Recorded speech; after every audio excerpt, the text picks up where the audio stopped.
Hello, friends and beautiful people. Today we're going to talk tomatoes, all things tomatoes. So let me get you started here. Let's talk about staking tomatoes.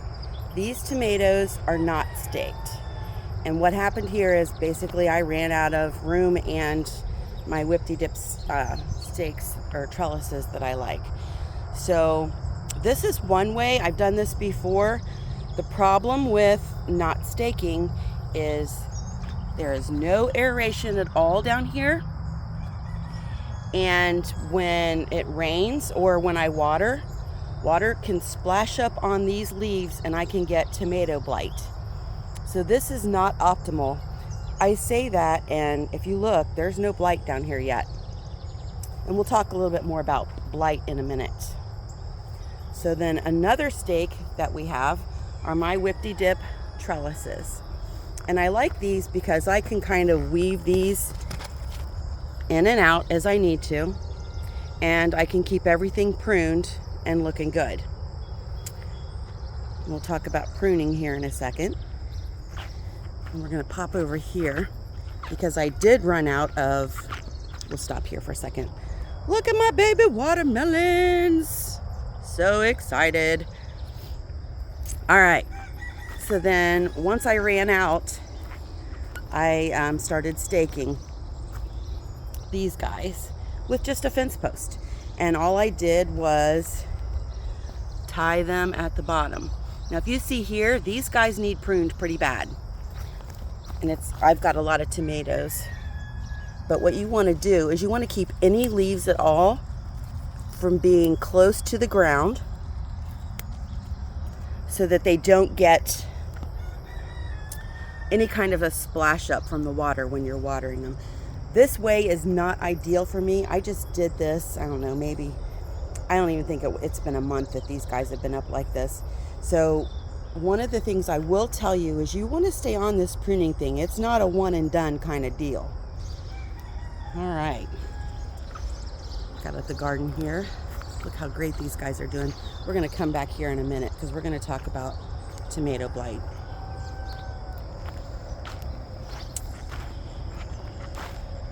All right, so then the other way that I have trellis this year is with the panels. And where's the one I'm looking for? It's down here, sorry. These are the champagne bubbles tomatoes. And the way that these guys are more of a bush. So there's just no trellising them well. It is what it is. I didn't get this guy clipped, so it fell down and during the last windstorm, so I'm gonna lose that limb. But I did use, when I ran out, I did use this as a place to plant more tomatoes. And basically what I did was I used these whip-de-dip clips that you can buy up like 200 of them for $6 on Amazon. And I used that to clip them up and try to train them. But the problem with this is you have to keep clipping. You have to keep trellising them up, and otherwise you end up with the broken one like we have here.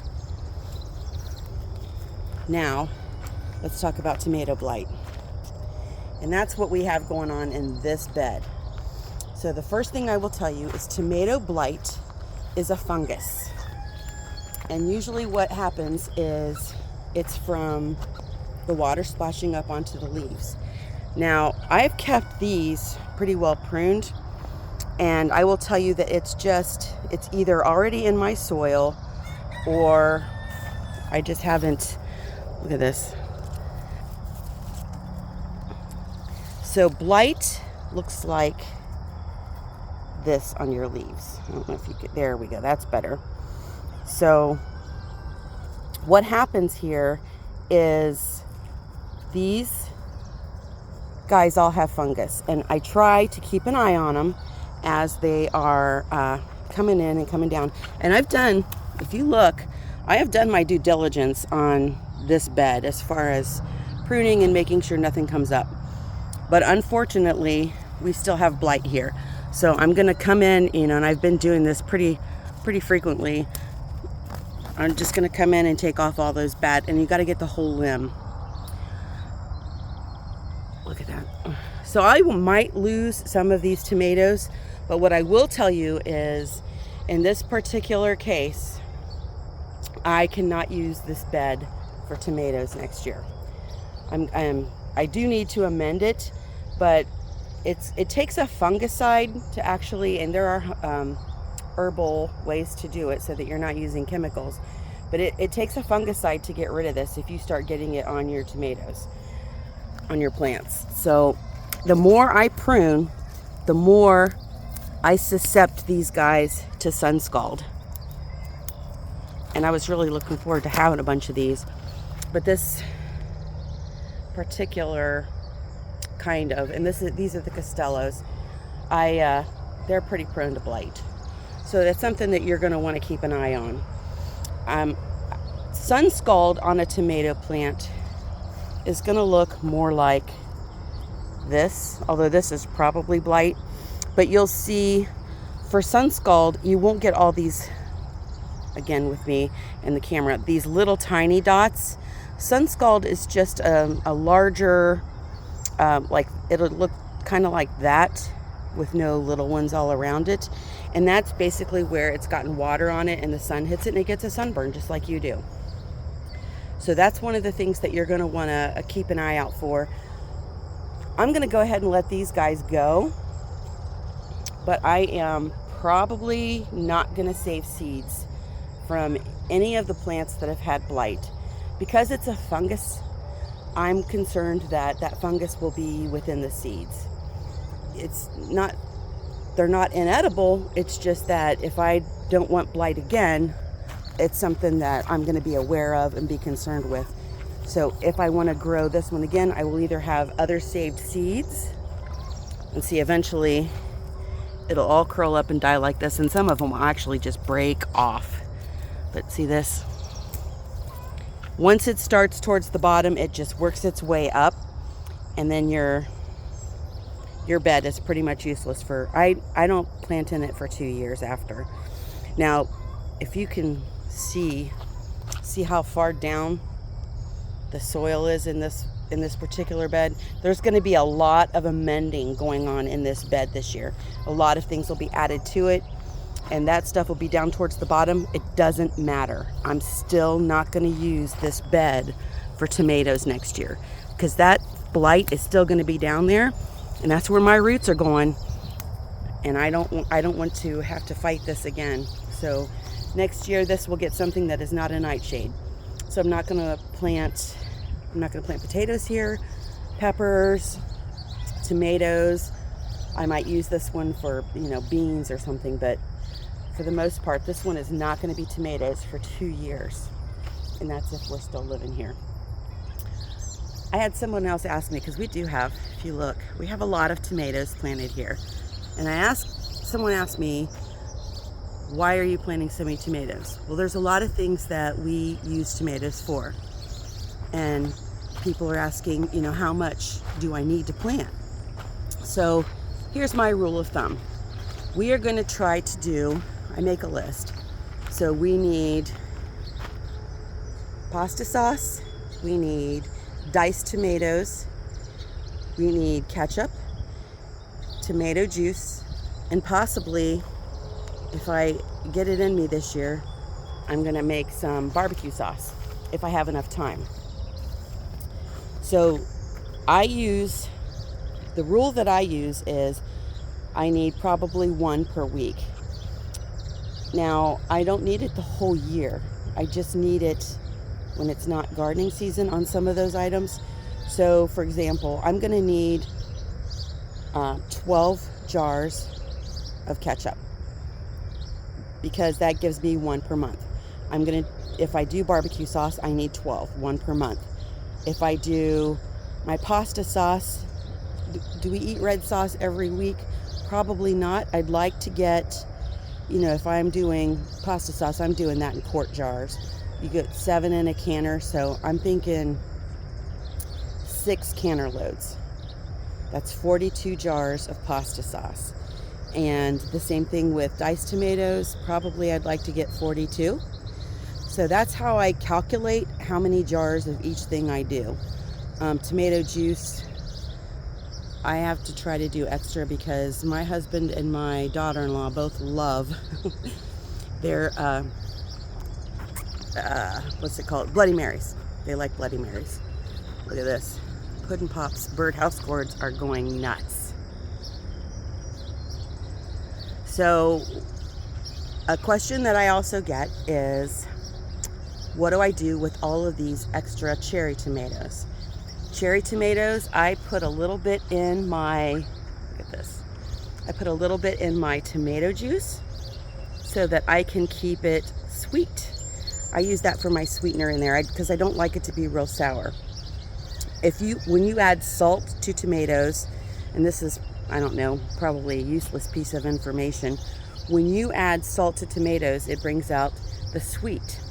All right, so we're gonna go around a little bit more. I think we'll go over and look over here.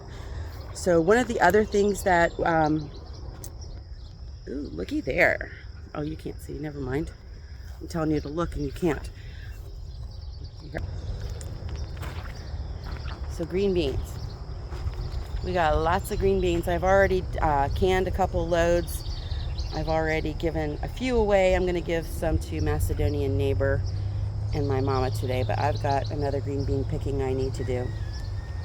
So another question I get asked a lot is, why aren't my tomatoes ripening? You see, I've finally got one going there. But the reason is they like to grow, tomato plants like to grow in the heat, but they don't like to ripen in the heat. They like it in the 80s. They are kind of fickle and picky that way. So once this heat wave that we're going through, oh my lordy, once it is done, they will start to ripen up.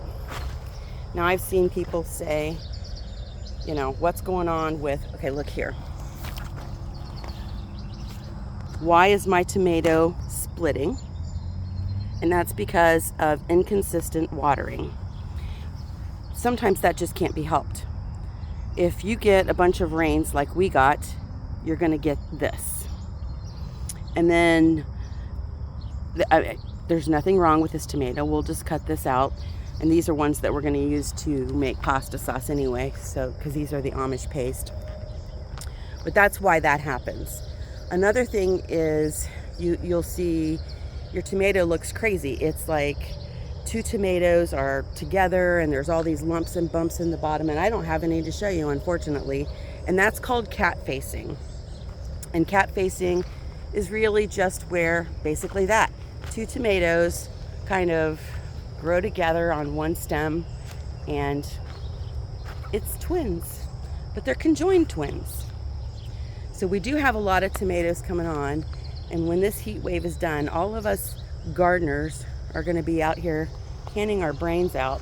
I've got so many tomatoes coming on. I'm super excited because I think I'm going to have enough. Oh, the other thing that I do with them is salsa. So I've got my green peppers coming on. I've got my tomatoes coming on. I try to pick it all at the same time. I've got onions, and I have my cilantro in the high tunnel. So we should be good to make lots of salsa. And I'm noticing a little bit more blight than I'd like to see. This is my asparagus. And so what we've done, and I really need to weed it because we don't want to neglect our asparagus this time of year. You want to make sure that you're keeping the weeds out, because when these make seeds and the seeds start falling for more, which is what we've got going on down here, you want them to be able to hit the ground and not lose them, and you want to make sure all that nutrition is actually going to the plant. I'm trying to find you some seeds because I had some showing. And you still want to make sure, I know we're supposed to be talking about tomatoes, you still want to make sure you're watering your asparagus. But there is an asparagus seed. And once that turns red, it starts off green, it'll turn red, and then it'll drop, and unfortunately it's going to drop onto the plastic here. But that's just the nature of the beast. We'll have to pick it up and move it. So anyway, that's everything that I can think of that I've seen a lot of questions on social media as far as tomatoes go. If you have more questions, drop them in the comment section, and I will make sure that I post back around them. Let's see, we've got, look at this. Beautiful. Lots of green peppers on here, and these are just our regular bell peppers, and we're going to use these in our salsa. And then over here, man, are we going to have Marconi peppers this year. I love Marconi peppers. A lot of people would be picking these guys right now, and I'm going to wait until they get red. I might pick a couple of them to use, but it's a